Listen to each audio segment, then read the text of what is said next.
जय हिंद दोस्तों, welcome to my YouTube channel knowledge power Pandey ji के साथ। दोस्तों, पिछले क्लास में हम लोग राष्ट्रपति की शक्तियों के बारे में पढ़ रहे हैं और पिछले क्लास में हम लोग राष्ट्रपति की शक्तियां में हम लोग उनकी न्यायिक शक्तियां को देख रहे हैं। ठीक है, न्यायिक शक्तियां को अनुच्छेद 72 के अंतर्गत उसमें क्षमादान की शक्ति, उस राष्ट्रपति की क्षमादान की शक्ति है।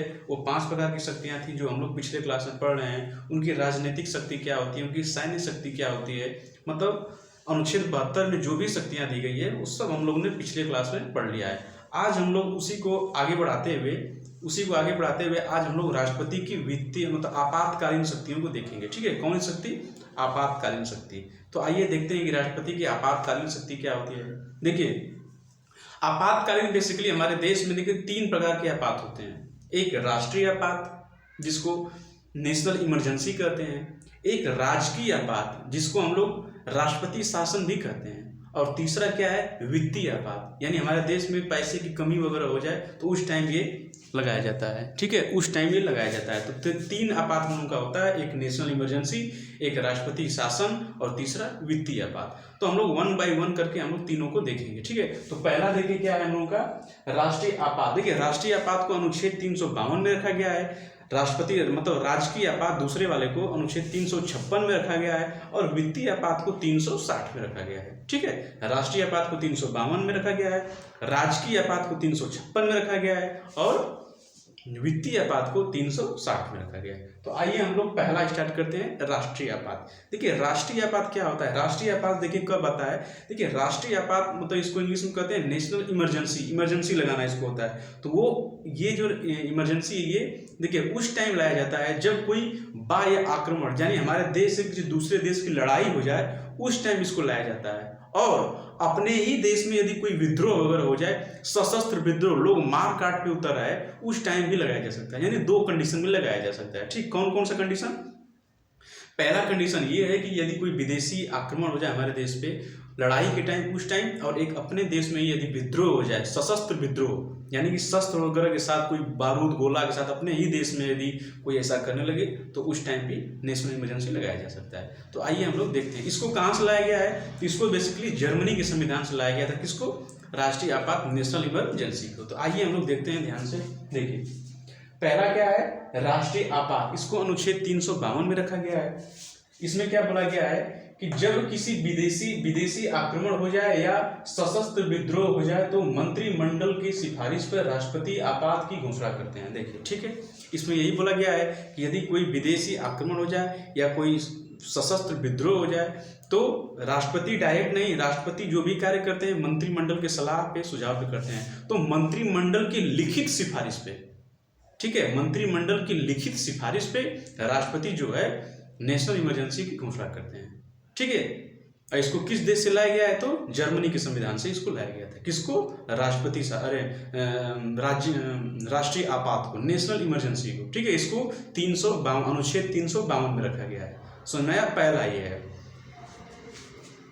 ठीक है, देखिए, राष्ट्रपति इसीलिए राष्ट्रपति को कोई जिम्मेदार नहीं ठहराता है, क्योंकि राष्ट्रपति देखिए कोई भी काम करता है तो मंत्रिमंडल के सलाह पे, सुझाव पे ही काम करता है। ठीक है, इसीलिए तो जब राष्ट्रपति इमरजेंसी लगाया जाएगा तो मंत्रिमंडल की लिखित सिफारिश पे इसको राष्ट्रपति घोषणा करते हैं कि बाई चांस अगर यदि कुछ दिक्कत हो जाए तो भाई हमें ना ये लोग कहें कि भाई आप ही ने किया है।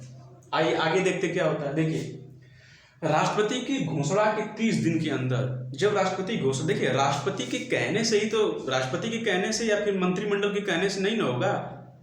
हम लोगों का देखिए जनता का प्रतिनिधित्व कौन करता है? सांसद करते हैं, विधायक करते हैं। तो जब तक सांसद, हम लोग चुनकर मंत्री को तो नहीं भेजे हैं ना, हम लोग चुनकर किसको भेजे हैं? सांसद को। हम लोग चुनकर राष्ट्रपति को नहीं भेजे, हम लोग चुनकर सांसद को भेजेंगे। तो सांसद देखिए, जब एक सांसद देखिए क्या होता है कि एक सांसद 10 लाख लोगों का प्रतिनिधित्व करते हैं। यानी एक सांसद यदि हाँ कह रहा है तो इसका मतलब कि 10 लाख लोग कह रहे हैं कि हाँ कर दीजिए। तो लोकसभा और राज्यसभा के जो सांसद है उन लोगों का अनुमोदन होना जरूरी है कि भाई ठीक है, वो लोग भी कह रहे हैं कि नहीं नेशनल इमरजेंसी लगाइए इस टाइम। केवल मंत्रिमंडल या फिर राष्ट्रपति के कहने से नहीं होता है। तो वही इसमें बताया गया है कि घोषणा के 30 दिन के अंदर संसद के दोनों सदनों द्वारा राष्ट्रीय आपात का अनुमोदन करना आवश्यक है। ठीक है, संसद के दोनों सदन यानी लोकसभा और राज्यसभा दोनों का अनुमोदन होना चाहिए। यदि लोकसभा भंग भी हो गई हो तो नई लोकसभा 30 दिन के अंदर अनुमोदित करेगी। ठीक है, बिना उसकी अनुमोदित के नेशनल इमरजेंसी लागू हो ही नहीं सकता। लोकसभा राज्यसभा दोनों, यदि राज्यसभा कर दिया तथा लोकसभा भंग हो गई हो तो नई लोकसभा 30 दिन के भीतर अनुमोदित करेगी। ठीक है, यही इसमें बताया गया है कि केवल मंत्रिमंडल की लिखित सिफारिश पे और राष्ट्रपति की घोषणा करने से ये नेशनल इमरजेंसी लागू नहीं होगा। नेशनल इमरजेंसी लागू करने के लिए जो हमारे द्वारा, हम लोगों के द्वारा भेजे गए प्रतिनिधित्व यानी कि सांसद जो लोकसभा और राज्यसभा में बैठे हैं उन लोगों का अनुमोदित होना जरूरी है। ठीक है, तो लोकसभा और राज्यसभा दोनों का अनुमोदित होना जरूरी है, ये इसमें बोला गया। दूसरा देखिए क्या बोला गया, दूसरा इसमें ये बोला है कि दोनों सदनों के अनुमोदन मिलने के बाद, ठीक है, दोनों सदनों के अनुमोदन मिलने के बाद 6 माह तक लागू अनुमोदित अनंत काल तक बढ़ाया जा सकता है। ठीक है, जब दोनों लोगों ने मतलब कि दोनों लोग का जब पूर्ण बहुमत के साथ इसका हो गया कि ठीक है भाई इमरजेंसी लगाइए, तो 6 महीने के लिए इमरजेंसी लगाया जाता है। ठीक है, तो केवल 6 महीने के लिए नहीं लगाया जाएगा कि 6 महीने केवल लगा दीजिए बस काम खत्म। ये चाहे तो 6 महीने करते करते अनंत तक ले जा सकते हैं, जब तक युद्ध वगैरह चलता रहेगा तब तक लगा सकते हैं। ठीक है, 6 महीने तक अनंत तक लगा सकते हैं, ये इसमें बोला गया है। दोनों सदनों के अनुमोदन मिलने के बाद आपात 6 माह तक लागू अनुमोदित अनंत काल तक बढ़ाया जा सकता है। तीसरा इसमें देखिए क्या बोला गया है, तीसरा ये कह रहा है कि यदि राष्ट्रपति बिना मंत्रिमंडल सिफारिश के आपात लागू कर देता है तो इसकी चुनौती सुप्रीम कोर्ट में दी जा सकती है। ठीक, देखिए यही इसमें मैं बताया था ना कि देखिए राष्ट्रपति साहब जो होते हैं ये कुछ भी काम कर रहे हैं, कुछ भी यदि कार्य कर रहे हैं तो मंत्रिमंडल, प्रधानमंत्री, प्रधानमंत्री मंत्रिमंडल के अंदर आ जाएंगे, लेकिन मंत्रिमंडल के सलाह परामर्श के अनुसार ही काम करते हैं। कौन? राष्ट्रपति। यदि वो इस केस में यदि वो बिना मंत्रिमंडल के लिखित सिफारिश के यदि वो कार्य कर दे रहे हैं तो सीधे चुनौती किसको दी जाएगी? राष्ट्रपति को सुप्रीम कोर्ट में चुनौती दे दी जाएगी कि भैया आपने ऐसा क्यों किया। तो ये इसमें बताया गया है यदि राष्ट्रपति बिना मंत्रिमंडल सिफारिश के कर देता है तो उसकी चुनौती सुप्रीम कोर्ट में दी जा सकती है। तो देखिए ये हमारा अनुच्छेद 352 राष्ट्रीय आपात। राष्ट्रीय आपात को कब लाया गया था? तो राष्ट्रीय आपात को किस देश से लाया गया है? तो राष्ट्रीय आपात को जर्मनी से लाया गया है। राष्ट्रीय आपात कब लगाया जाता है? तो यदि कोई बाह्य विदेशी आक्रमण हो जाए भारत पे या कोई भारत के अंदर ही कोई सशस्त्र विद्रोह हो जाए उस टाइम लगाया जाता है। ठीक है, तो राष्ट्रपति क्या नेशनल इमरजेंसी को केवल राष्ट्रपति साहब लगा देंगे? नहीं। क्या इसको राष्ट्रीय आपात तो क्या मंत्रिमंडल की लिखित सिफारिश पे ही लागू हो जाएगा? नहीं। नेशनल इमरजेंसी लागू होने के लिए 3 होना चाहिए, तीनों लोगों का होना चाहिए। देखिए पहले क्या है कि मंत्रिमंडल की लिखित सिफारिश पे राष्ट्रपति साहब इसकी घोषणा करते हैं और लोकसभा और राज्यसभा के अनुमोदन पर ही इसको लागू किया जाता है। यदि लोकसभा भंग भी हो गई हो तो नई लोकसभा आएगी और 30 दिन के अंदर अपना अनुमोदित करेगी, यानी अपना प्रस्ताव देगी कि हाँ भैया आप लागू करिए। ठीक है, तो लोकसभा, राज्यसभा, मंत्रिमंडल का लिखित सिफारिश के बाद तब जाके राष्ट्रपति इसको लागू करते हैं, यानी तब जाके ये राष्ट्रपति हम लोग के देश में लागू हो जाएगा। ठीक है, फिर इसमें बोला गया है कि ये केवल 6 माह तक ही नहीं लगता है, ये 6 माह तक बढ़ाते जाइए, केवल अनंत तक करते जाइए। फिर इसमें देखिए राष्ट्रपति बिना मंत्रिमंडल के नहीं कर सकते हैं और यदि ऐसा वो कर रहे हैं तो चुनौती सीधे सुप्रीम कोर्ट में जा सकते हैं वो। अब देखिए राष्ट्रपति आपात जब लागू हो जाता है तो हमारे देश के में क्या प्रभाव पड़ता है, देश के नागरिकों पर क्या प्रभाव पड़ता है। ये जरूरी है कि देश के नागरिकों पर भाई प्रभाव क्या पड़ता है राष्ट्रीय आपात लगाने से। तो देखिए 1 बाय 1 करके हम लगाते हैं। पहला देखिए इसमें क्या बोला गया है, पहला ये बोला गया है कि इसमें मूल अधिकार स्थगित कर दिया जाता है। ठीक है, मूल अधिकार, इसमें देखिए हम लोगों का जो मूल अधिकार है, मौलिक अधिकार, इसको स्थगित कर दिया जाता है। जब तक मतलब हमेशा के लिए खत्म नहीं कर दिया जाएगा, जब तक हम लोगों का ये राष्ट्रीय आपात लगा रहेगा तब तक इसको स्थगित किया जाता है। दूसरा देखिए क्या बोला गया है, देश की संघीय ढांचा प्रभावित हो जाती है। संघीय ढांचा का मतलब समझ रहे हैं, संघीय ढांचा उसे कहते हैं। देखिए संघीय ढांचा का मतलब ये होता है कि हमारे देश में देखिए केंद्र सरकार और राज्य सरकार दोनों थोड़ा अलग, एक ही होता है लेकिन थोड़ा अलग अलग होता है। केंद्र सरकार अपना कानून बनाती है, राज्य सरकार अपना कानून बनाती है, तो इसी को हम लोग संघीय ढांचा कहते हैं।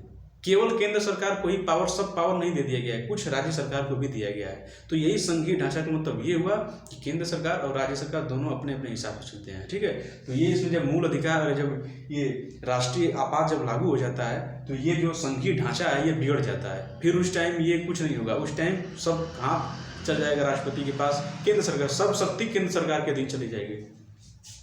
फिर देखिए तीसरा इसमें बोला गया है कि अनुच्छेद 352 जब लागू रहता है तो अनुच्छेद 358 स्वतः लागू हो जाता है। ठीक है, देखिए इसमें क्या बोला गया है, देखिए 352 जो हम लोगों का राष्ट्रीय आपात है, जब ये लागू होता है तो एक अनुच्छेद 358 ये अपने आप ही लागू हो जाता है और ये आकर आपके रीढ़ की हड्डी को तोड़ देता है। रीढ़ की हड्डी की तोड़ना, रीढ़ की हड्डी किसे कहते हैं? जब लोग मौलिक अधिकार पढ़ा रहे थे तो उसमें स्वतंत्रता का अधिकार बताए थे ना, स्वतंत्रता का अधिकार को रीढ़ की हड्डी कहते हैं। तो आपकी स्वतंत्रता को पूरी तरह से खत्म कर देगा कौन? 358। और ये लगाने की जरूरत नहीं है, ये ज्यों 352 आएगा ये अपने आप ही आ जाता है। तो उस टाइम आपकी स्वतंत्रता को खत्म कर दिया जाता है और जरूरी भी है। देखिए अगर कोई विदेश वगैरह हो रहा है तो आप इसमें स्वतंत्रता के लिए बोल रहे हैं कि भैया हम सभा करेंगे, संगठन करेंगे, घूमेंगे फिरेंगे, कुछ भी बोलेंगे, ये है तो भाई ये सब गलत है ना, इसलिए इसको लगाया गया था।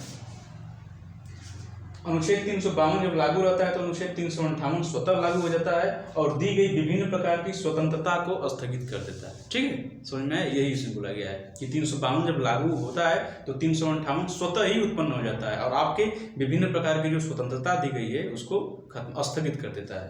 तीसरा देखिए, चौथा देखिए क्या इसमें बोला गया है। चौथा में ये है कि अनुच्छेद 359 आपातकाल के दौरान राष्ट्रपति को यह अधिकार देता है कि वह अनुच्छेद 20 और 21 को छोड़कर किसी भी मूल अधिकार को स्थगित कर देता है। देखिए हम लोगों का मौलिक अधिकार देखिए अनुच्छेद 12 से लेके 35 तक है। हम लोगों के मौलिक अधिकार में केवल स्वतंत्रता ही नहीं है, हम लोगों के मौलिक अधिकार में बहुत सारी चीजें दी गई है। ठीक, बहुत सारी चीजें दी गई है। यदि आप सबको खत्म कर, यदि आप सबको स्थगित कर देते हैं तो भाई दिक्कत हो जाएगी। ठीक है, फिर इसका मिसयूज होने लगेगा। ठीक है, फिर इसका मिसयूज होने लगेगा। इसलिए अनुच्छेद 359 राष्ट्रपति साहब को ये अधिकार देता है कि यदि ऐसी स्थिति आ जाए भारत में, यदि हमारे देश में ऐसी स्थिति आ जाए कि भैया मूल अधिकार को हमें लागू करना पड़ेगा, उस केस में भी आप केवल 2 मूल अधिकार को नहीं हटा सकते हैं, अनुच्छेद 20 और अनुच्छेद 21। ये आपसे कोई नहीं छीन सकता, चाहे राष्ट्रपति शासन लागू हो चाहे कोई भी शासन लागू हो। ठीक है, ये कभी नहीं हट सकता। अनुच्छेद 20 अगर ये हट गया तो इसका बहुत बहुत ही मिसयूज होगा, इसका नाजायज लोग फायदा उठाएंगे।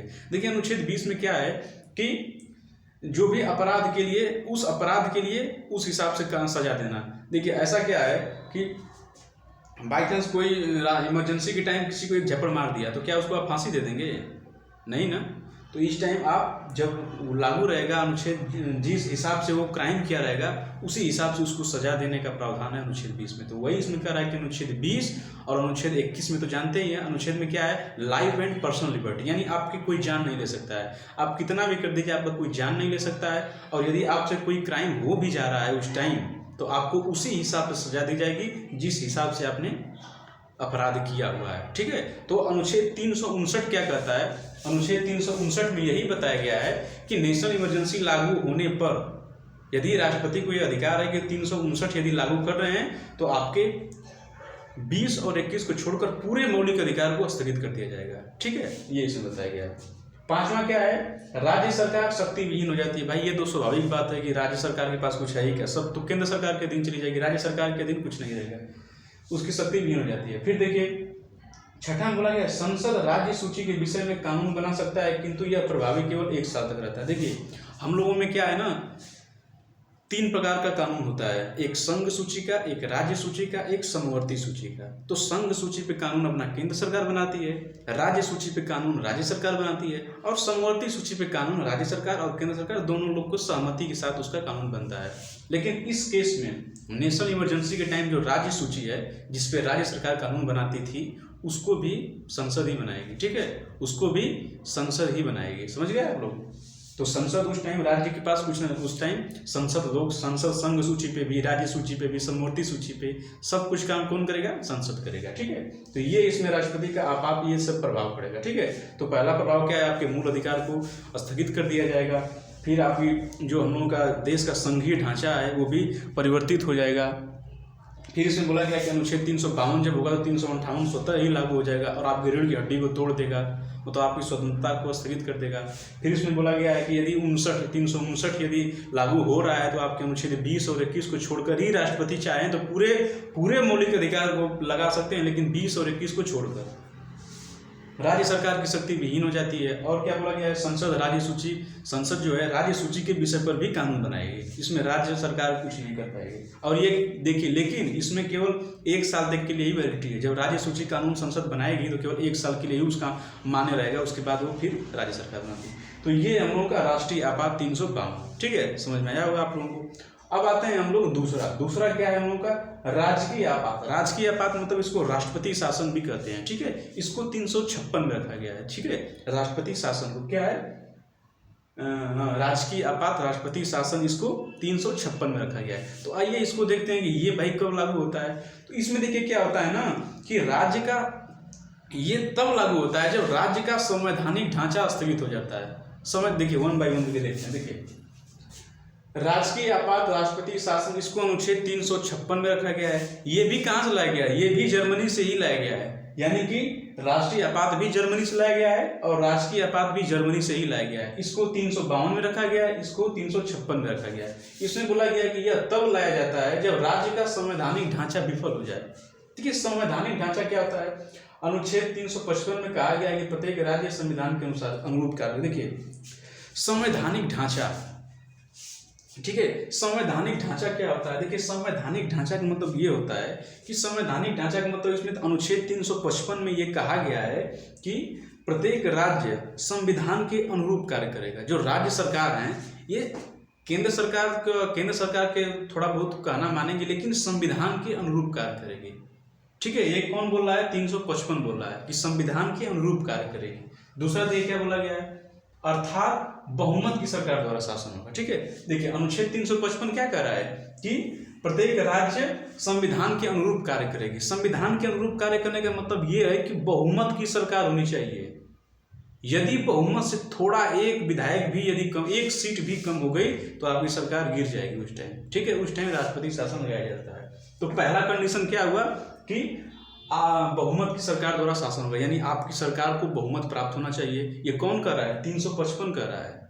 ठीक है, कि प्रत्येक राज्य संविधान के अनुरूप कार्य करेगी, अर्थात आपको बहुमत प्राप्त होना चाहिए। फिर क्या है दूसरा, देखिए दूसरा इसमें ये कह रहा है कि अनुच्छेद 365 में कहा गया है कि राज्य केंद्र सरकार के दिशा निर्देश पे कार्य करेगी। देखिए दिशा निर्देश पे कार्य कौन कर रहा है, अनुच्छेद 355 क्या कहता है, अनुच्छेद 355 ये कहता है कि आपको बहुमत प्राप्त होना चाहिए, और 365 ये कह रहा है कि आप केंद्र सरकार के दिशा निर्देश पे काम करिए।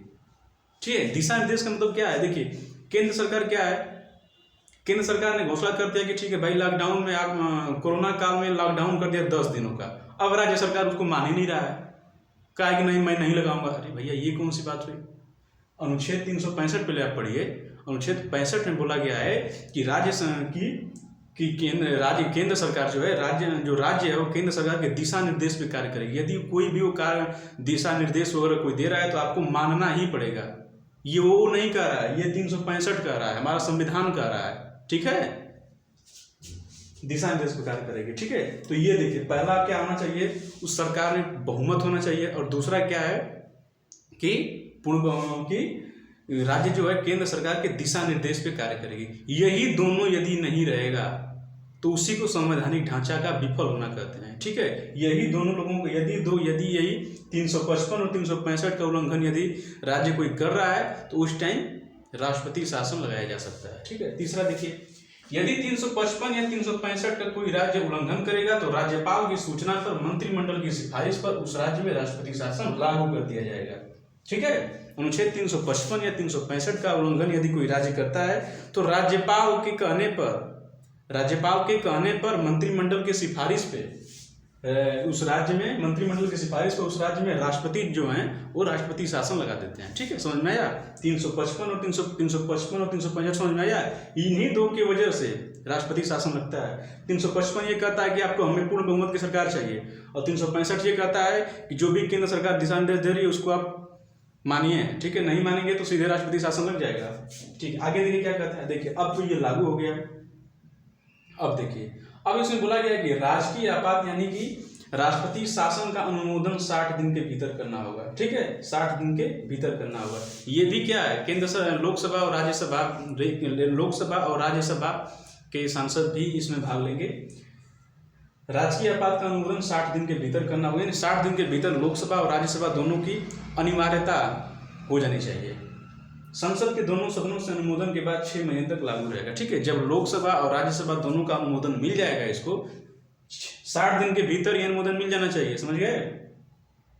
और यदि फिर मिल जाता है तो 6 महीने के लिए राष्ट्रपति शासन लागू हो जाता है, 6 महीने के लिए। तो ऐसा नहीं है केवल 6 महीने के लिए ही राष्ट्रपति शासन लागू होता है, ये 6 महीने करके तीन बार, यानी 6 महीने 6 महीने 6 महीने, यानी 18 महीने तक राष्ट्रपति शासन मैक्सिमम, अधिकतम 6 महीने में 3 बार हो सकता है। ठीक है, 3 बार ये लागू कर सकते हैं। समझ में आ गया कि राष्ट्रपति शासन क्या होता है। राष्ट्रपति शासन क्या होता है, 355 और 365 का जो उल्लंघन कर देता है तो राष्ट्रपति शासन लागू हो जाता है। राष्ट्रपति शासन लागू करने के लिए जो राज्यपाल वहाँ के हैं, राज्यपाल मंत्रिमंडल की सिफारिश पे राष्ट्रपति से कहेंगे तो राष्ट्रपति उस राज्य में राष्ट्रपति शासन लागू कर देते हैं। ठीक है, इसमें क्या है कि 60 दिन के भीतर लोकसभा और राज्यसभा के अनुमोदन मिलने के